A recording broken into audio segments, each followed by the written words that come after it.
성도 여러분 안녕하십니까? 2023년 3월 17일 금요 새벽 말씀 함께 나누겠습니다. 함께 나누실 하나님 말씀은 마태복음 21장 33절에서 46절까지입니다. 본문에서는 예수님이 말씀하신 포도원 농부 비유가 기록되어 있습니다.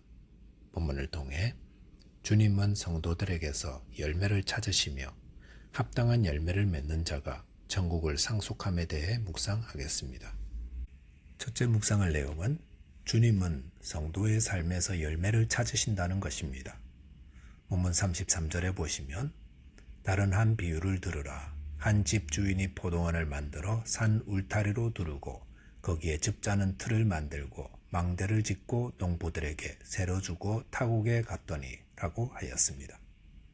예수님의 이 포도원 비유는 하나님 나라의 또 다른 모습을 포개해 줍니다. 이 비유에서 포도원 주인은 하나님 아버지를 의미합니다. 그리고 포도원은 이스라엘을, 또 농부들은 종교 지도자들이고 세를 받기 위해 보냄받은 종들은 하나님의 뜻을 선포하는 선지자들입니다.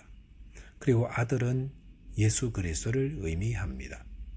그러므로 이 비유를 풀어서 말씀드린다면 하나님께서 포도원, 즉 이스라엘을 하나님의 백성으로 삼으시고 종교 지도자들에게 이들을 맡겨서 하나님의 백성답게 살도록 하셨다는 것입니다. 그리고 선지자들을 보내셔서 이스라엘 백성들에게 하나님이 원하시는 열매를 내게 하셨다는 것입니다. 그렇다면 하나님이 이스라엘에게 받기 원하셨던 열매는 무엇이었습니까? 미가서 선지자는 이렇게 선포합니다. 여호와께서 내게 구하는 것은 오직 정의를 행하며 인자를 사랑하며 겸손하게 내 하나님과 함께 행하는 것이 아니냐라고 하였습니다. 하나님이 그의 백성들에게 원하시는 열매는 많은 예배가 아니라 하나님의 백성답게 정의를 행하고 사람들을 사랑하며 또한 에녹처럼 겸손히 하나님과 동행하는 것을 원하신다 하였습니다. 하지만 이스라엘 백성들은 좋은 열매보다 악한 열매, 먹지 못하는 버려야 하는 열매들만 계속해서 맺었습니다. 그럴 때 포도원 주인 되신 하나님은 어떻게 하셨습니까? 당장 심판하신 것이 아니라 선지자들을 보내어 그들의 잘못을 훈계하고 바른 열매를 맺도록 또 기다리고 또 기다리며 자비를 베푸셨습니다. 하지만 그럼에도 그들은 하나님의 뜻대로 살지 않았고 열매도 맺지 않았습니다. 예레미야 9장 8절에 보시면 그들의 혀는 죽이는 화살이라 거짓을 말하며 입으로는 그 이웃에게 평화를 말하나 마음으로는 해를 꾸미는도다라고 하였습니다. 하나님의 백성들의 혀는 죽이는 화살과 같았습니다. 그들은 거짓을 말하고 입으로는 평화를 가장한 인사와 좋은 덕담을 늘어놓았지만 그들의 마음은 해를 꾸미고 있었다고 했습니다. 성도 여러분, 성도는 겉과 속이 같아야 합니다.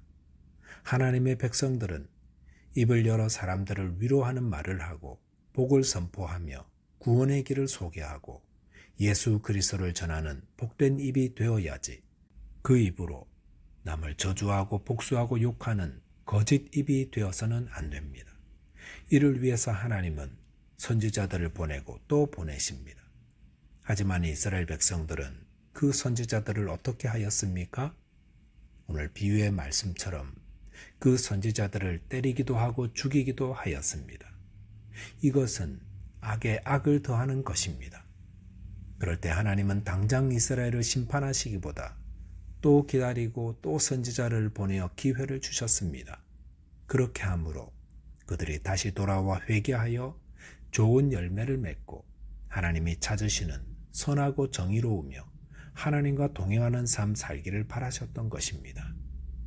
이렇게 회개의 말씀이 내 양심을 찌를 때에 성도는 곧바로 회개하는 자 되어야 합니다. 그리고 하나님 자녀다운 열매 맺기를 힘써야 합니다. 하지만 어리석은 자들은 회개하지 않다가 정말 심판의 자리에 던져집니다. 저와 여러분께서 자신의 삶을 돌아보고 회개함으로 좋은 열매 맺는 자 되시기를 바라겠습니다. 두 번째 묵상할 내용은 선한 열매 맺는 자가 하나님 나라를 상속한다는 것입니다. 본문 37절 이하에 보시면 포도원 주인은 그의 종들을 보내다가 이제는 그의 아들을 보내려고 작정합니다. 여기서 포도원 주인의 아들은 예수 그리스도를 말씀합니다. 그런데 그의 아들을 보내는 주인은 무엇을 기대합니까? 종들은 종이었다 치고 아들이 가면 아들은 존대하고 아들 말은 듣지 않겠느냐라고 하였습니다. 그런데 어떻게 되었습니까? 농부들은 전혀 달라지지 않았습니다. 그들은 포도원 주인에게 바쳐야 하는 열매를 바치기보다 오히려 주인의 아들을 잡아 죽였다고 했습니다.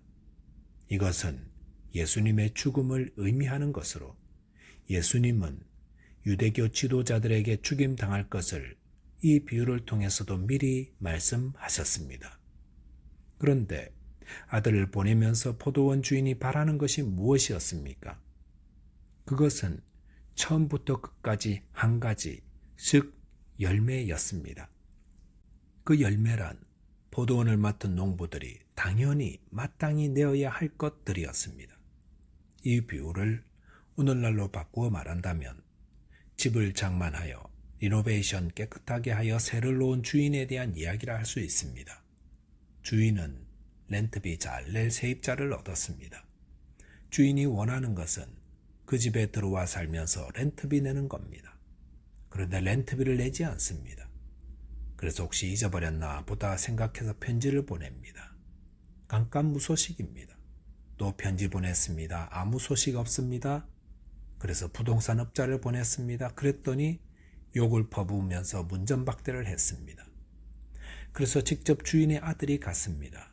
렌트비 내시라고 했더니 세입자들이 저 집주인의 아들만 제거하면 이 집이 우리 거 되겠구나 생각해서 그를 죽입니다. 그랬을 때 집주인이 어떻게 하겠습니까? 경찰에 알려서 그 집의 세입자들 다 끌어내어 법정에 세워 감옥에 보내어 벌을 받게 하고 그 집은 다시 새를 잘 낼 세입자를 찾아 살게 할 것이라는 겁니다. 오늘 본문 43절에 보시면 예수님은 이 포도원 비유를 말씀하신 후 유대교 종교 지도자들 앞에서 이렇게 말씀하십니다. 그러므로 내가 너희에게 이르노니 하나님 나라를 너희는 빼앗기고 그 나라에 열매 맺는 백성이 받으리라 라고 하였습니다. 예수님은 하나님의 나라를 빼앗기는 자가 있고 대신 다른 사람들이 그것을 받게 된다고 하셨습니다. 누가 빼앗기고 누가 하나님의 나라를 받게 됩니까? 그것은 하나님 나라에 열매 맺는 백성이라 하였습니다. 하나님 나라는 누가 받습니까? 열매 맺는 백성이 받습니다. 그 열매란 정의를 행하고 인자를 사랑하며 하나님과 날마다 동행하는 삶을 사는 자입니다. 이 열매가 있어야 하나님의 나라를 받게 됩니다. 유대인들은 하나님의 택한 백성이었지만 열매 없는 자로 살아서 버리움을 받게 되었습니다. 오늘날 예수님을 나의 구주로 영접하는 고백 기도를 하고 세례를 받으면 하나님의 자녀가 된다고 선포합니다. 그것은 사실입니다. 하지만 그래 놓고도 여전히 세상을 사랑하며 세상의 기준으로 살아가며 악을 행하고 자기 정력대로 살아가는 열매 없는 이름만의 그리스도인들이 하나님 앞에 서면 어떻게 될 것 같습니까? 열매 없는 나무는 잘라 불에 던지운다 하셨습니다.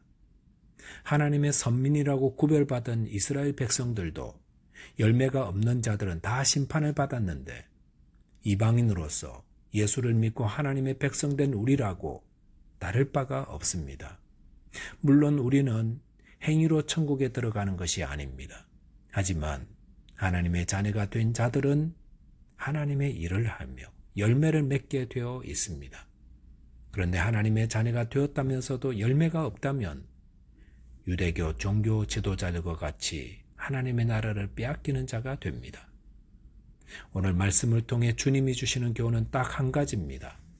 나에게 하나님이 찾으시는 열매가 있는가 하는 것입니다.